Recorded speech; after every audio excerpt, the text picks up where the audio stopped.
in cities like New York, where I live, all right, which was once a safe place, 8 million people, but it was relatively safe, is now dangerous.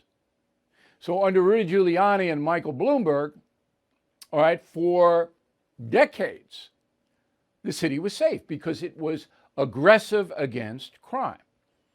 The police arrested the criminals and they went to prison. No longer. Now we have a guy named Alvin Bragg, who's the DA, the new DA.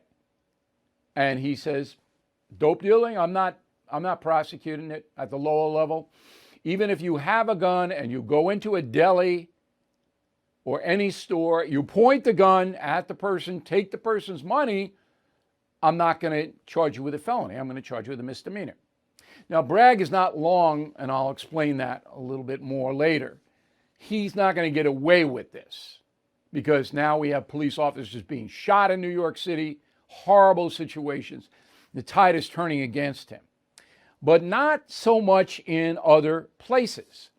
San Francisco, the DA there is on a recall basis. That vote will be in June. Chesa Boudin. Los Angeles, George Gascon simply won't enforce the law. He may be recalled. Larry Craster in Philadelphia, reelected. Craster's not going to enforce the law. Okay? Kimberly Fox in Chicago, you all know her. Okay? Obviously not going to enforce it. I mean, this woman is so out there that she said, I'm not going to really track down the people involved in this drug shootout because both sides had guns. That's what she said. It was a fair fight.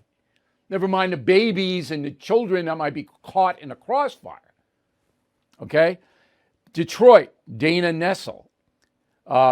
Boston, Rachel Rollins. Rachel Rollins in Boston.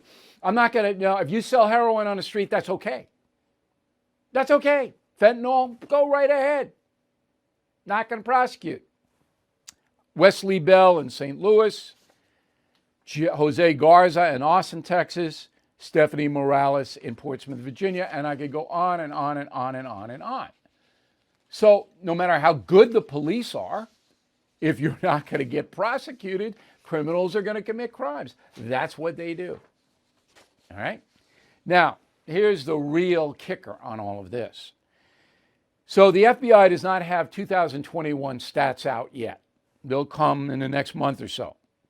But in 2020, in the middle of COVID, okay, there was a record amount of murders, up 30%, 2020 over 19, okay? And people getting shot all over the place. Who were those people? 53% African American murdered. 53%. They are 13% of the population. 42% white, that includes Hispanics. Now, why are so many more African Americans being murdered? Because they are in the neighborhoods that are awash with narcotics.